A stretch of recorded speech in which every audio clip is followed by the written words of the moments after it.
বিসমিল্লাহির রহমানির রহিম আম্মা বাদ। আজকে আমি হোসেন টিভি আছি আপনাদের সঙ্গে। আর এই সাথে নিয়ে এসেছি আপনাদের জন্য একটি সম্পূর্ণ নতুন কন্টেন্ট, যা আমার নতুন ভিউয়ার্স এবং রেগুলার ভিউয়ার্স আছেন তাদের সবার জন্য। এটা হলো হারিয়ে যাওয়া ইসলামিক সভ্যতা তুরস্ক থেকে পারস্য পর্যন্ত এক মহাযাত্রা। ইতিহাসের পাতায় এমন কিছু সভ্যতা আছে যাদের প্রভাব আজও পৃথিবীর প্রতিটি কোণে কোণে ছড়িয়ে আছে, কিন্তু আমরা তাদের নামও ঠিকমতো জানি না।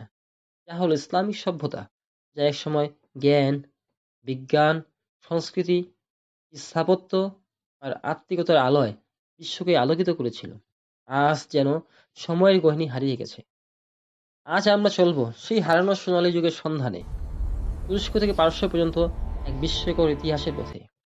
তুরস্ক ইতিহাসের সেই ভূমি যেখান থেকে ইসলামিক সাম্রাজ্যের শিখা চলে উঠেছিল। অটোমান সাম্রাজ্য প্রায় ৬০০ বছর ধরে শাসন করেছে কি মহাদেশে। এটা শুরু হয়েছিল ইস্তাম্বুল থেকে। ইস্তাম্বুল ছিল তাদের হৃদয়, এক শহর যেখানে দাঁড়িয়ে আছে হায়া সোফিয়া উপকবি প্রাসাদ আর ইসলামিক স্থাপত্যের গর্ব। তারা শুধু যুদ্ধেই নয়, জ্ঞান, চিকিৎসা, স্থাপত্য এমনকি কবিতাতেও বিশ্বকে পথ দেখিয়েছে। অটোমানরা শিখেছিল শক্তি আর জ্ঞান দুটোই ইসলামের ঐতিহ্যের অংশ। ইউরোপের হৃদয় এক সময় ছিল মুসলিম সভ্যতার মণিকোঠা আন্দালুস।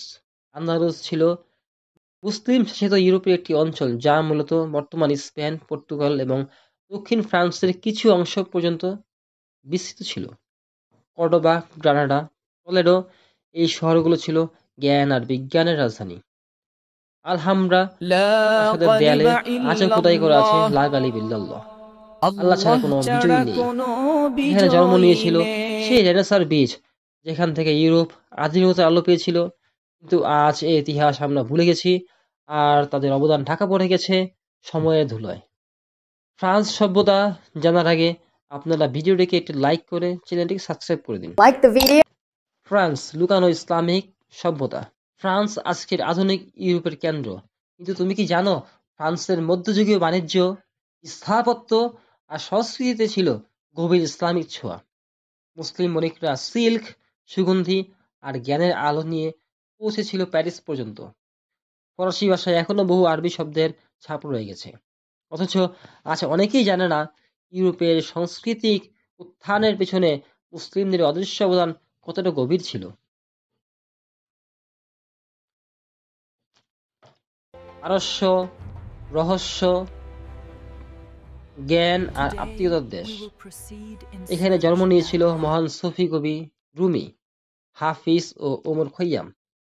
তাদের কবিতা শেখায় প্রেম, শান্তি আর সৃষ্টিকর্তার নৈকট্য। পারস্যের বিজ্ঞানীরা চিকিৎসা, জ্যোতির্বিজ্ঞান ও দর্শনে এমন অবদান রেখেছেন যা আজও পৃথিবীকে অনুসরণ করে। এই ভূমি ছিল ইসলামিক সভ্যতার আত্মা, যেখানে জ্ঞান আর আধ্যাত্মিকতা মিলেমিশে এক হয়ে গিয়েছিল। কোন সাম্রাজ্যই চিরস্থায়ী নয়।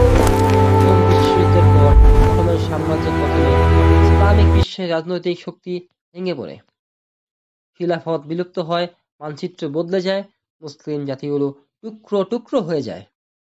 কিন্তু তাদের ঐতিহ্য, জ্ঞান এবং সংস্কৃতি আজও টিকে আছে প্রতিটি মুসলিমের হৃদয়ে। Finally, I will say this: শেষে আমি history never dies. ইতিহাস কখনো মরে না, শুধু রূপ বদলায়। তুরস্ক, স্পেন, ফ্রান্স, পারস্য সব জায়গাতেই এখনো টিকে আছে সেই আলো যা একসময় ইসলামিক সভ্যতা জ্বালিয়ে দিয়েছিল। আজ আমাদের দায়িত্ব সেই হারানো ঐতিহ্যকে খুঁজে বের করা, শেখা আর আগামী প্রজন্মের হাতে তুলে দেওয়া।